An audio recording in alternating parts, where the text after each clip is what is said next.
Bonjour. Si je vous dis poltergeist ou psychokinèse récurrente spontanée et phénomène catalytique d'extériorisation, il y a des chances pour que vous fassiez des sourcils en accent circonflexe face à ces termes barbares qui, à condition de les maîtriser un peu, permettent de briller en société. Je vais vous les expliquer pour votre information personnelle, mais aussi à l'usage des enquêteurs du CERPI, le Centre d'études et de recherche sur les phénomènes inexpliqués, mais je n'entrerai pas dans les détails. On va voir ça dans les grandes lignes pour faire court et efficace. Au terme de cette vidéo, et probablement des deux suivantes, je crois que ça suffira, vous allez comprendre beaucoup de choses, et notamment comment on nous enfume, on nous manipule, mais aussi comment on met à profit ces connaissances dans le cadre d'une problématique beaucoup plus large qui touche la totalité du monde depuis maintenant près de 2 ans. Et ce n'est pas fini. Sauf peut-être si vous comprenez bien ce qui va suivre, et ce sera mon rôle de vous y amener. Générique.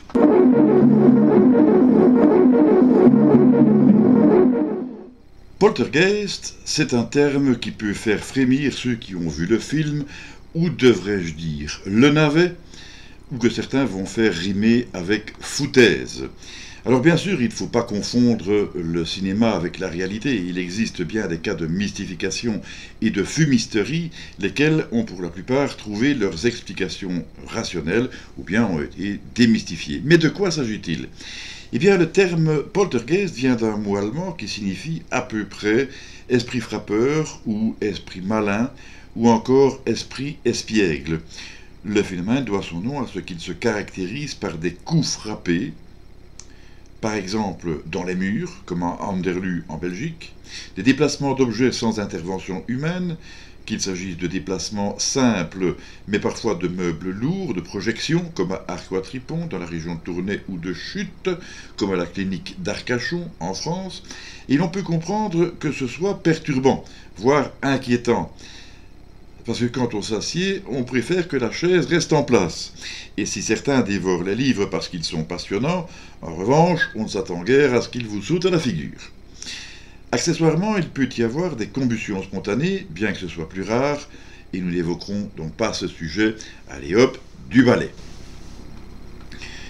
On assimile parfois le poltergeist au phénomène de hantise, mais cela relève d'une généralisation abusive, car il n'y est pas question de la présence d'une entité, loin s'en faut. Et finalement, c'est la traduction du mot poltergeist qui est à l'origine de cette confusion. En effet, que l'on dise esprit frappeur, ou esprit malin, ou esprit espiègle, peu importe, il y a toujours question d'esprit. Et ceux qui en manquent ont trop tôt fait d'y voir celui d'un revenant, d'un fantôme, un démon, ou pourquoi pas le diable en personne, puisque l'on parle d'esprit malin. Eh oui, le malin, c'est celui qui fait le mal, ou qui veut le mal. Madame, quand vos petits diables font les malins, est-ce qu'ils ne vous font pas vivre un enfer? Et pourtant, s'ils sont tout rouges, c'est seulement parce qu'ils se démènent, comme de beaux diables. Mais ils n'ont ni cornes, ni fourches, sauf peut-être à Halloween. Au lieu d'un esprit surnaturel, il était bien plus intelligent de penser à l'esprit humain, tout simplement, histoire de respecter le rasoir d'Occam. Mais nous y reviendrons. Alors, est-ce que les phénomènes de poltergeist existent vraiment? Oui. Est-ce qu'ils sont rares? Oui. Est-ce qu'ils sont rarissimes? Non. Il faut savoir tout simplement que ces phénomènes se produisent relativement fréquemment, mais avec des incidences très variables. Ils sont souvent très bénins quand ils ne passent pas même inaperçus.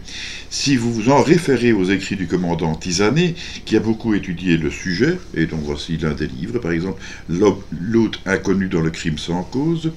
Donc, si vous lisez ces livres, vous remarquerez qu'il existe aussi des manifestations puissantes, mais limitées dans le temps. Et en fait, plus les manifestations sont virulentes, puissantes, et plus courtes sont-elles. Par exemple, à Arcois-Tripon, les phénomènes principaux n'ont duré qu'environ 2 jours, mais la maison était sans dessus-dessous, et c'est un euphémisme, on devrait dire qu'elle était dévastée, et l'épisode avait été traumatisant pour toute la famille. En dehors de cela, existe quantité d'infimes manifestations qui peuvent échapper à la vue des habitants, ou bien de petites bizarreries qui étonneront, certes, mais ne nécessiteront pas le recours aux forces de l'ordre. Si votre stylo se fait la malle en roulant doucement sur votre bureau, vous évoquerez sans doute quelques vibrations d'un camion qui passe, ou vous supposerez avoir heurté malencontreusement le bureau, provoquant ainsi le mouvement. Mais il ne vous viendra pas à l'idée d'appeler la garde suisse, la protection civile, une agence de protection rapprochée et un exorciste. Dans certains cas, un peu plus relevés, on fera venir l'oncle Ernest qui a lu 3 Stephen King, ou le cousin Jacques qui est un peu féru d'occultisme. Mais vous n'appellerez pas la police ou la gendarmerie. D'abord parce que le phénomène aura cessé, et puis parce qu'il vous rirait au nez. Vous aurez compris que beaucoup de cas passaient donc tout naturellement à la trappe et que beaucoup moins auraient pour conséquence de faire venir les Pandores. Il y a aussi tous ces cas qui ne feront l'objet d'aucune déclaration, tout simplement par peur du ridicule, de souffler dans les kilomètres ou de l'appel abusif.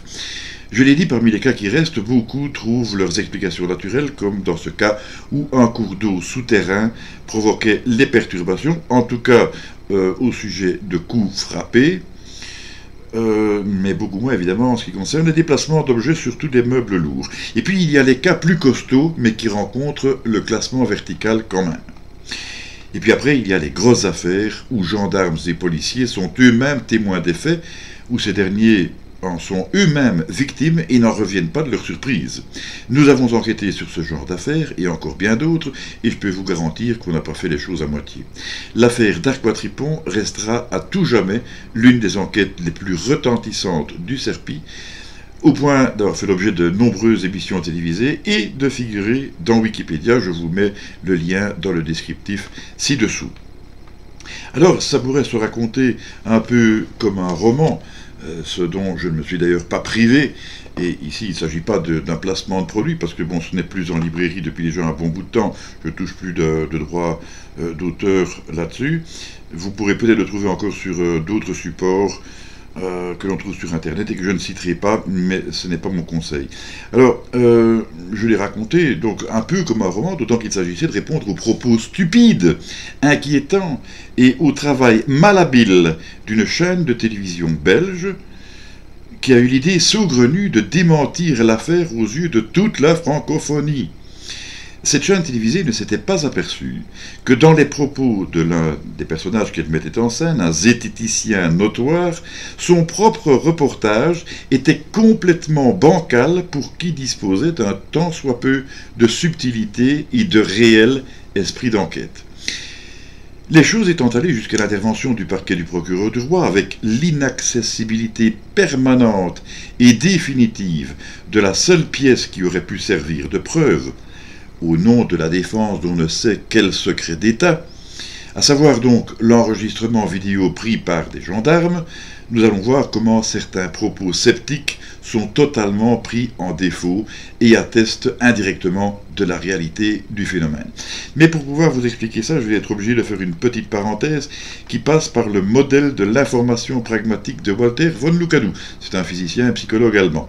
Alors comme je vous l'ai dit en intro, ça ne figurait pas au programme de cette vidéo, mais d'une part, ce point est incontournable, et d'autre part, comme je veux faire court, je vais simplifier au maximum, vulgariser, quitte à dénaturer quelque peu la théorie.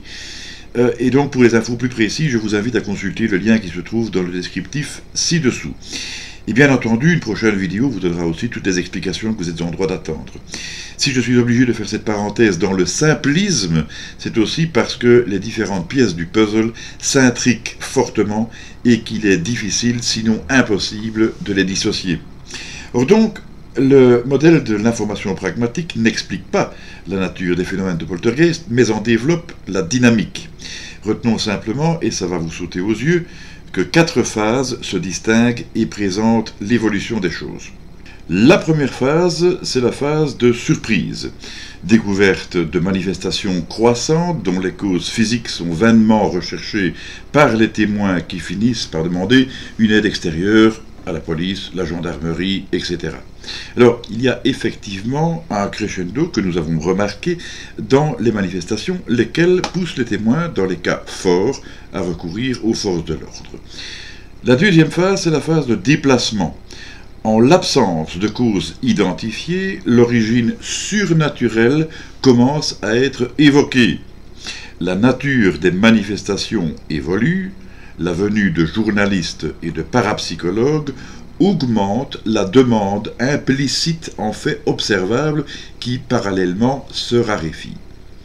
Et oui, c'est connu, les journalistes, ils arrivent, ils ont besoin de sensationnel, ils ont besoin de quelque chose à mettre en boîte. Les parapsychologues, eux aussi, ont besoin de pouvoir observer, sinon comment voulez-vous qu'ils étudient? Alors, les choses sont faciles à comprendre. Pour le reste, quand on ne parvient pas à expliquer un phénomène très surprenant, on a tendance à l'attribuer au surnaturel. Et ici, je me dois de faire une petite parenthèse dans la parenthèse pour donner notre définition du surnaturel. Il s'agit de phénomènes inexpliqués, à connotation religieuse, peu importe la confession, non reproductibles en laboratoire et donc non étudiables scientifiquement. Donc ici, on parlait du surnaturel. Mais ce qui se passe en réalité, c'est que l'on observe déjà un transfert de l'information. C'est important ça. Transfert de l'information qui va mener à la phase de déclin. Et donc ici, cette information joue un rôle capital, d'où le nom du modèle de l'information dont il y a des questions. J'y reviendrai plus tard. Mais en fait, on a plutôt affaire, non pas à un phénomène surnaturel, mais à un phénomène paranormal. Et là, une autre définition s'impose, c'est d'ailleurs le pendant de la première, son véritable antagoniste, dirions-nous. Il s'agit donc de phénomènes inexpliqués, sans connotation religieuse, éventuellement, partiellement, parfois reproductibles en laboratoire, du moins au niveau microscopique et beaucoup moins au niveau macroscopique, mais des déplacements qui sont donc étudiables scientifiquement. À ce sujet, il est facile de comprendre qu'il n'est pas possible, dans le cadre d'une expérimentation en laboratoire, de reproduire le contexte vécu par les habitants, parce qu'il y a beaucoup trop de composantes qui ne sont pas reproductibles, parce qu'elles sont véritablement spécifiques de moments particuliers. On en arrive à la troisième phase, c'est celle du déclin, donc, où les observateurs se lassent et se désintéressent. On découvre des fraudes. Mais forcément, puisque le modèle de l'information pragmatique veut que les manifestations disparaissent avec leur cause, ce qui est parfaitement logique, et en fonction du niveau de l'information qui aura été atteint. Ça, c'est déjà plus inhabituel. Mais il faut y ajouter une composante assez prévisible, mais encore fallait-il y penser.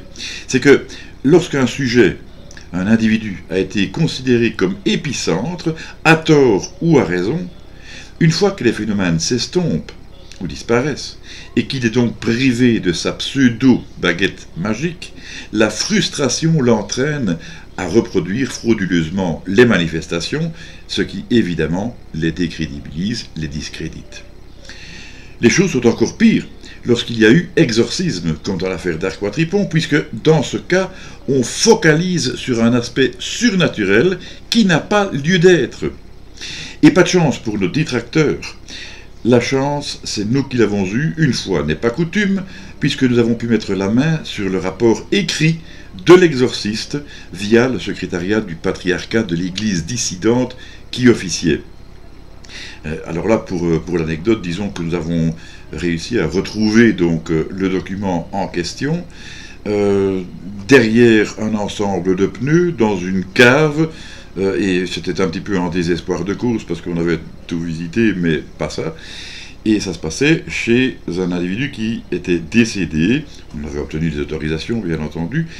Et la personne en question avait été un enquêteur notoire qui avait agi sur place en 1993, donc en 1993, sur place à Arquatripon. Alors, la conclusion, c'était que l'exorcisme, ou plutôt les exorcismes, car il y en a eu plusieurs, étaient bidons. Quatrième et dernière phase, la répression. La fraude est médiatisée, les témoins sont mis au pilori et ridiculisés. Circuler, il n'y a rien à voir, et comme d'habitude, tout cela n'est que de la foutaise. Eh bien non. Le modèle imaginé par Walter von Lucadou est extrêmement complexe. Mais en résumé, le phénomène ne pourrait disposer que d'une quantité finie d'informations pragmatiques symbolisées par I, échangées avec l'environnement dans un processus décrit par une équation mathématique. On a donc I qui représente l'information comme je vous l'ai dit, qui est égale à la fiabilité multipliée par l'autonomie, égale à la confirmation multipliée par la nouveauté, mais là ce sont des points que je développerai ultérieurement. Il en découle que la recherche d'augmentation de la fiabilité des observations fait décroître l'autonomie de celle-ci, et que l'augmentation de la perception de ces manifestations, leur confirmation, diminue leur nouveauté. Une des conséquences de cette théorie serait l'explication de la difficulté récurrente à obtenir des preuves incontestables. Par exemple, l'enregistrement vidéo intégral d'une manifestation excéderait la quantité d'informations pragmatiques disponibles du phénomène et serait donc impossible. Mais alors, cela ne voudrait-il pas dire que l'enregistrement vidéo des gendarmes aurait théoriquement procédé à l'épuisement de l'information en question, rendant ainsi ces manifestations virtuellement inexistantes, et inversement, que la destruction du document enregistré leur redonne paradoxalement toute leur substance, si vous me suivez? Mais c'est évidemment un sophisme, une explication fallacieuse qui nous apparaît sous des apparences de vérité évidentes.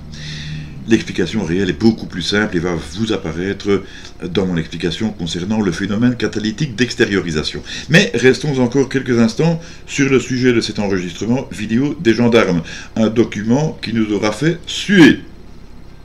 Or donc il se dit que le parquet du procureur du roi aurait fini par détruire cette archive.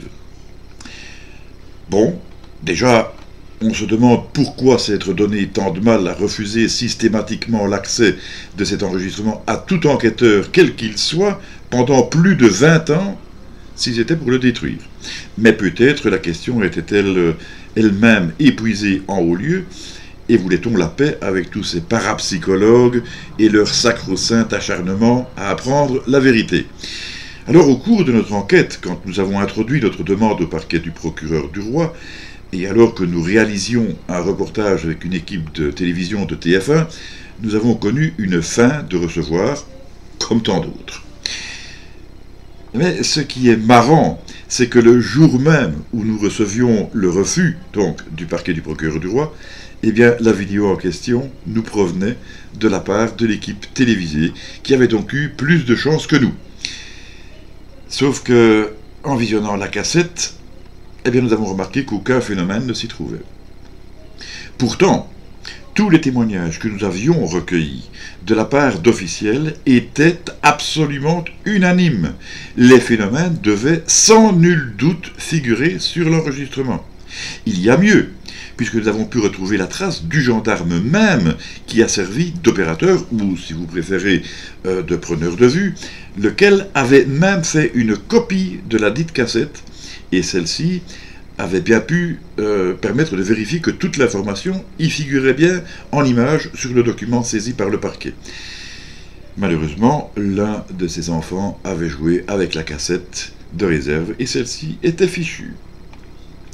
Qu'importe, les enquêtes du CERPI ne s'arrêtent pas pour si peu, et en effet, lors du visionnage de la cassette, nous avons remarqué non seulement que les images n'étaient pas de mauvaise qualité, comme l'avaient prétendu certains journalistes, et les propriétaires de la maison hantée eux-mêmes, qui n'avaient d'ailleurs pas pu voir l'enregistrement et se basaient donc sur ce qu'on leur disait. Alors naturellement, l'enregistrement dont on parle ici n'avait rien à voir avec une production d'Hollywood, on est bien d'accord, mais la qualité visuelle était tout à fait acceptable. Il y avait aussi plusieurs anomalies, sous la forme notamment de coupures dans la bande-son, de problèmes chronologiques et logiques. Il ne fallait pas être grand expert pour comprendre que l'on avait coupé certains passages. Dans certains cas, certaines séquences repassaient en boucle de manière à respecter la durée totale de l'enregistrement. Nous prenait-on donc pour des imbéciles? Nous avons quand même connu, il faut bien le dire, une certaine vexation que je qualifierais de patriotique, puisqu'en fait, on avait donc refusé à un groupe belge de recherche en Belgique ce que l'on avait consenti à une chaîne de télévision française. Mais pourquoi donc? Là aussi, l'explication est simple.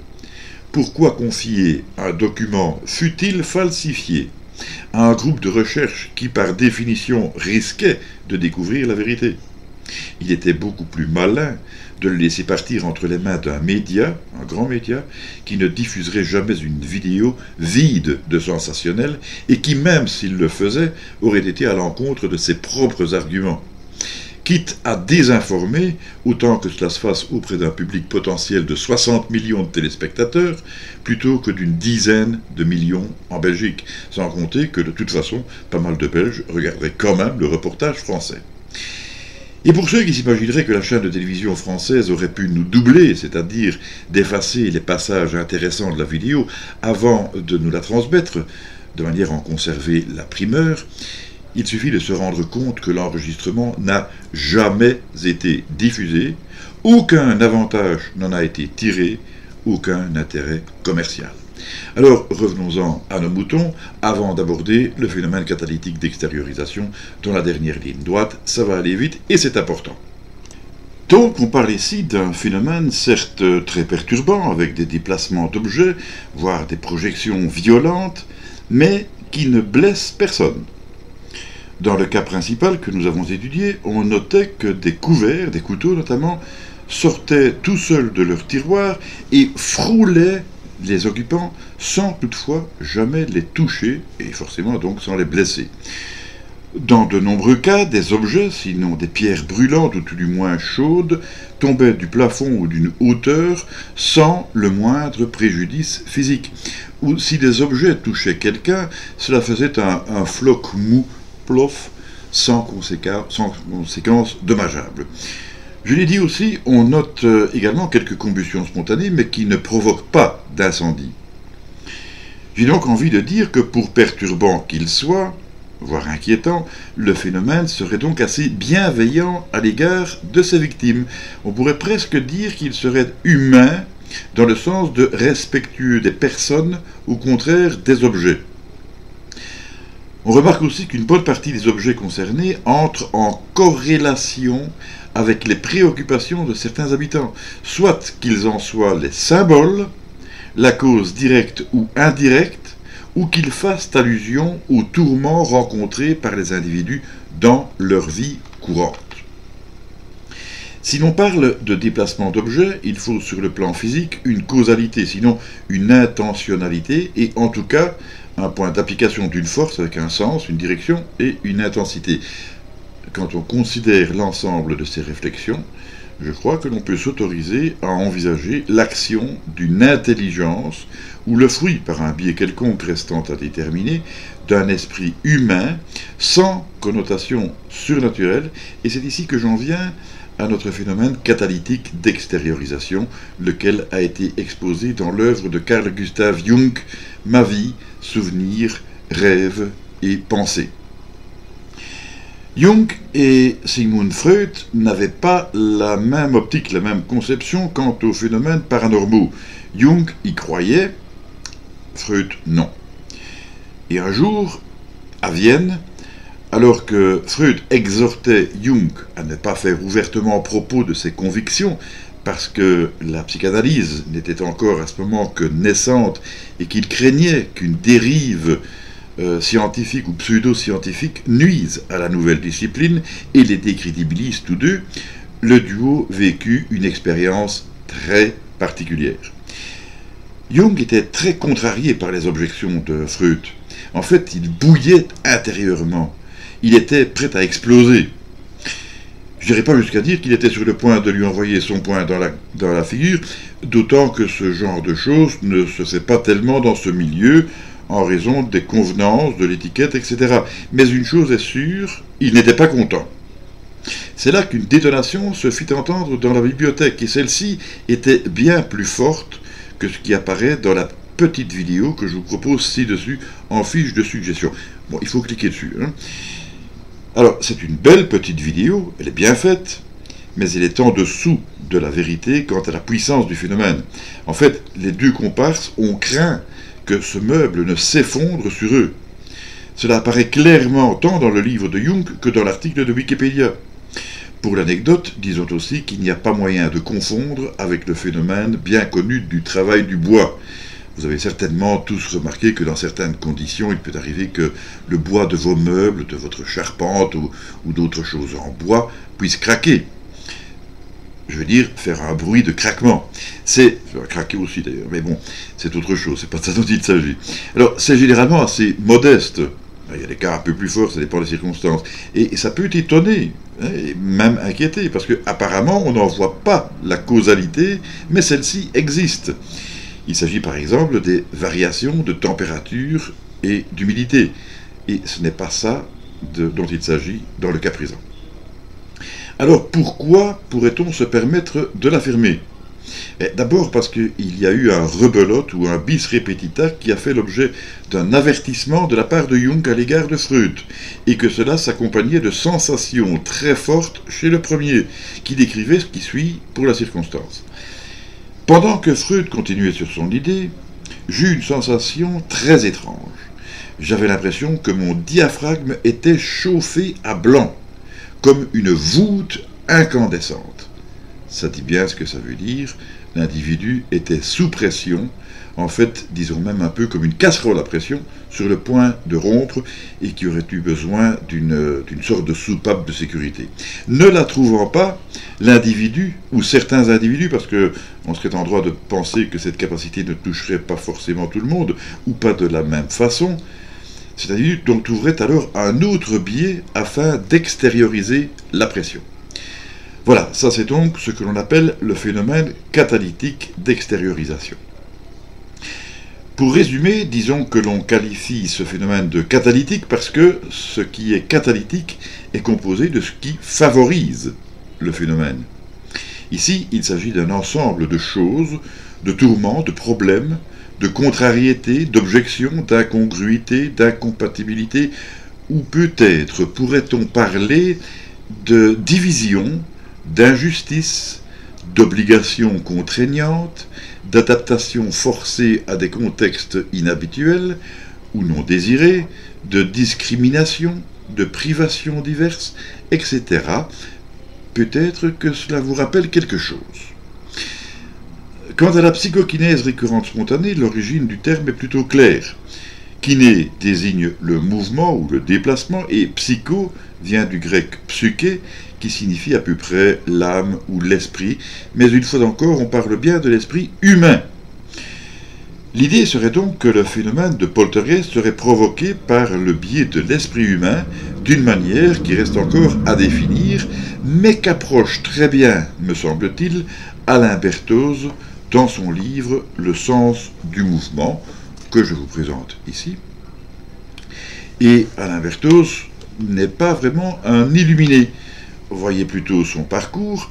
C'est un ingénieur diplômé de l'École nationale supérieure des mines de Nancy et neurophysiologiste français, membre de l'Académie des sciences depuis 2003, de l'Académie des technologies depuis 2010 et professeur honoraire au Collège de France en chaire de physiologie de la perception et de l'action. Ce n'est pas vraiment ce que j'appellerais un imbécile. Pour ceux qui s'intéressent de voir comment un scientifique évoque un sixième sens, voire un septième et un huitième, je vous conseille son livre, mais il me faut assortir cela d'un petit avertissement, c'est que c'est une petite brique et qu'il nécessite de solides bases scientifiques. En plus, c'est écrit serré et petit, vous voilà averti. Bon, moi je ne parlerai pas vraiment de sixième, septième ou huitième sens, je parlerai plutôt de capacité, de faculté, quelque chose comme ça. La psychokinèse produite par l'esprit humain donc, oui, mais pas n'importe comment ni n'importe quand. D'abord, il est possible, sans que cela soit fondamental, qu'existe un prérequis.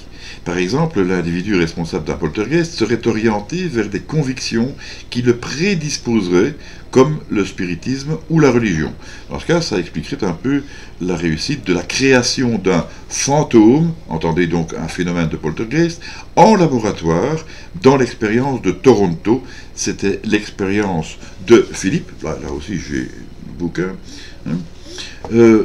expérience de Philippe qui a eu sa contre-expertise de la part de sceptiques, et qui a été nommée l'expérience d'Axel, laquelle a obtenu des résultats similaires, mais moins puissants et moins durables. Et oui, les sceptiques nuisent donc bien au phénomène. Plus exactement, peut-être devrait-on dire que ce serait l'effet observateur. Mais enfin bon, c'est une digression de ma part. Ceci justifierait en tout cas donc l'hypothèse spirite. Ensuite, il est possible qu'existe aussi un lien avec la sphère sexuelle. C'est un certain Jean-Pierre Girard qui expliquait que lorsqu'il réussissait ses expériences, eh bien, il connaissait une sensation proche de l'orgasme. À propos de Jean-Pierre Girard, vous avez ici l'effet G. Je vous donnerai d'autres exemples par la suite, mais dans l'immédiat, cela justifierait donc aussi l'hypothèse psychiatrique. Et enfin, dans la plupart des cas, la psychokinèse est aussi produite par le phénomène catalytique d'extériorisation, comme je vous l'ai expliqué. Alors peut-être, vous direz-vous, que j'établis un lien de cause à effet fallacieux, parce que ça conviendrait bien à mon hypothèse. Eh bien, dans ce cas, je vous inviterai à lire ou à relire les rapports du commandant Tisanet, à considérer le vécu des patients de la clinique d'Arcachon, à étudier le cas de Rosenheim et de son cabinet notarial, un cas étudié par Hans Bender, une célébrité en matière de parapsychologie, et notamment la situation d'Anne-Marie Schneider, qui vivait un calvaire quotidien parce que ses parents l'avaient fiancée presque de force à un jeune homme dont elle n'était pas amoureuse. Quand elle était présente dans le cabinet du notaire, tout fonctionnait de travers. Les ampoules électriques pétaient, les tableaux entraient en rotation sur les murs, en rotation à 360 degrés quand même, hein. Les photocopieuses tombaient en panne, et même cadenassés, les téléphones appelaient sans cesse l'horloge parlante. Donc probablement aussi un rapport avec la sexualité donc, ou du moins des sentiments amoureux, et on ne s'étonnera donc plus guère que la question aboutisse dans le bureau de Freud. Mais considérons plutôt en guise de preuve un cas célèbre que nous avons étudié au CERPI. La personne considérée comme épicentre est au chômage et connaît de sérieux ennuis non seulement financiers mais également de santé suite à un accident grave de la circulation. En raison de la séparation de ses parents et du caractère du beau-père, il n'est plus le bienvenu chez sa mère. En bref, il est un peu dans la peau d'un SDF. Par contre, il est hébergé chez les parents de sa fiancée. Voilà, et sauf que les hôtes en question sont particulièrement bigots, de véritables grenouilles de bénitier qui l'assomment de religion. Lui, il est croyant, mais il ne s'attendait pas à cette surabondance d'objets pieux. Il ne s'attendait pas à ce que l'on ne parle que de ça, que tout autour de ça, et peut-être aussi qu'on lui dise qu'en matière de bagatelle horizontale, cela ne se passerait pas avant le mariage. Et là, quand on étudie la question, on se rend compte qu'il y a vraiment un gros problème, parce que donc le beau-père faisant fonction aurait refusé les rapports sexuels avant le mariage, et cependant, il autorisait à ce que le couple dorme dans le même lit. Alors, il faut vraiment, vous imaginez donc l'espèce de contradiction flagrante, en tout cas, le supplice de Tantale et l'épée de Damoclès. Et à cela, on peut ajouter que la fiancée en question avait aussi d'autres prétendants. Je crois que je ne dois pas en ajouter, je pense que vous avez compris. Alors, avant de nous quitter, je dirais qu'il est possible que vous ne voyez pas le rapport entre ce que j'ai avancé dans cette vidéo et ce qui nous préoccupe maintenant depuis près de 2 ans. Je suis pourtant convaincu que les plus subtils d'entre vous auront déjà flairé certains points de convergence, et c'est très bien. D'autant qu'il manque encore au moins 3 pièces au puzzle que je viens d'aborder, et je vous les expliquerai tout prochainement. En attendant, si vous avez des questions sur les sujets exposés, n'hésitez pas à les poser dans les commentaires. N'oubliez pas les pouces bleus si cette vidéo vous a plu, de vous abonner si ce n'est pas déjà fait, et d'activer la petite cloche pour les notifications. Et là-dessus, portez-vous bien, je vous souhaite plein de bonnes choses, et je ne lâcherai pas le morceau. Salut!